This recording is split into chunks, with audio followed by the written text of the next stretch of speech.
Hey everyone, it's Eric Chabot here again. I am the director of Ratio Christi at The Ohio State University and Columbus State Community College here in Columbus, Ohio.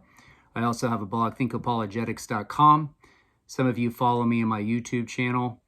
And in this clip, I want to address an interesting question, and that is, how do we make 100% commitment to God or to Jesus when we may not have 100% certainty for our faith?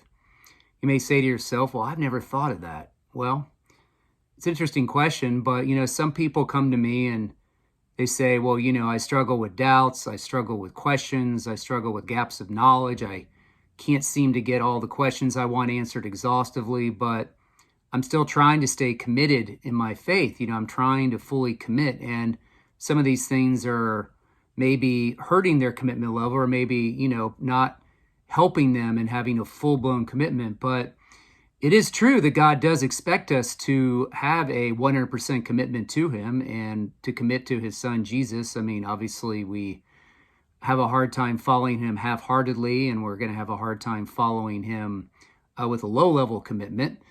But one way or the other, no matter how we feel about things, God still does expect us to make 100% commitment.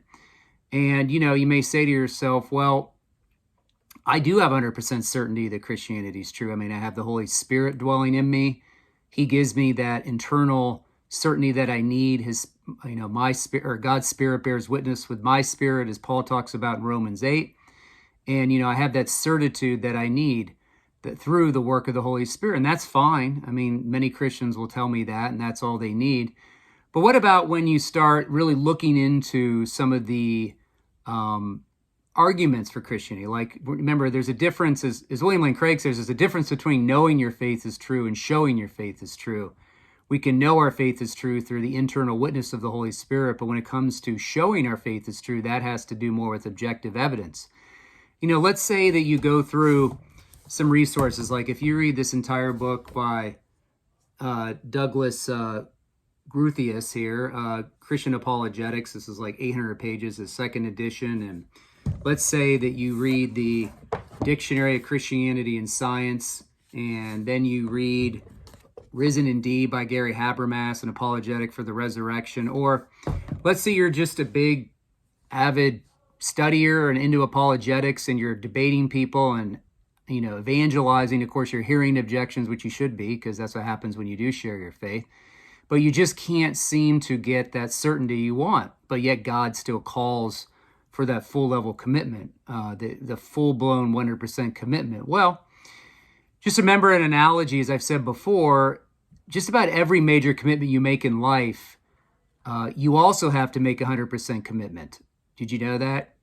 Some of these big decisions we make call for 100% commitment, even when we don't have 100% certainty. For example, when we get married, marriage calls for 100% commitment. You may say, well, I don't really put out 100%, 100% in my marriage. I mean, I put out about maybe 60 or 70. But the point is that you are called to make a full commitment or 100% commitment to your spouse. I mean, obviously, when you made that commitment, when you got married that day and you said, I do, you may have had some unanswered questions. You may have had some gaps of knowledge about the future. You may have been unsure about some things. It's a risk, right? It was a risk, but you stepped out and committed, right? And even with those gaps of knowledge and unanswered questions, you still committed and made a full-blown commitment to your spouse. Now, I don't know where you're at in your commitment level today. Everybody's different, but the point is that you knew, hopefully, the day you said, I do, that this is something that you have to fully commit to 100%. Or let's take a job.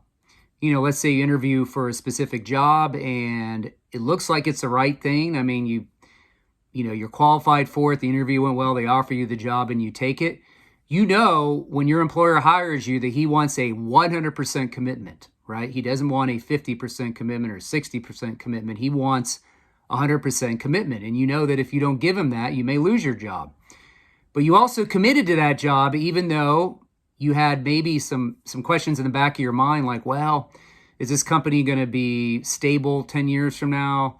What if the economy goes under? What about maybe if I don't learn some new skills as the years go by, will I lose my job? What if this happens or that happens. I mean, there's always some unanswered questions there, and there's some level of there's a level of uncertainty as well.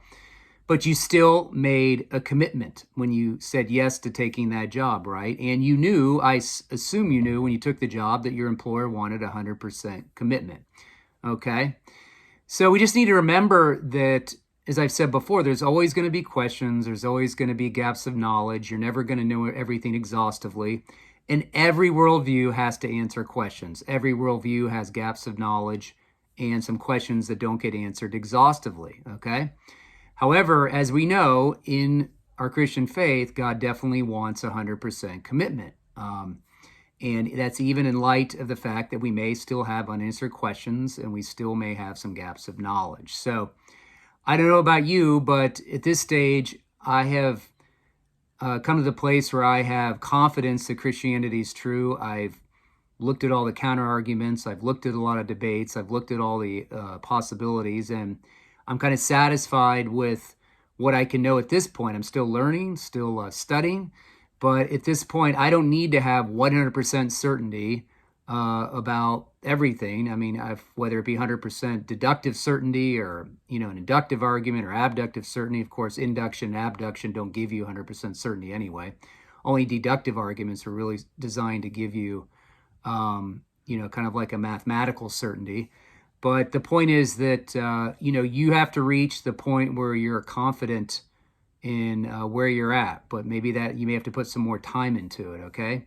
But the point is, I'm sure you know that the gospel calls us to make 100% commitment to Jesus. And so just like everything else in life, we have to commit 100%, and we may not have all the questions we want answered when we make that 100% commitment. So that's all I have to say about that, and maybe you can think about this on your own time and where you're at. Thanks.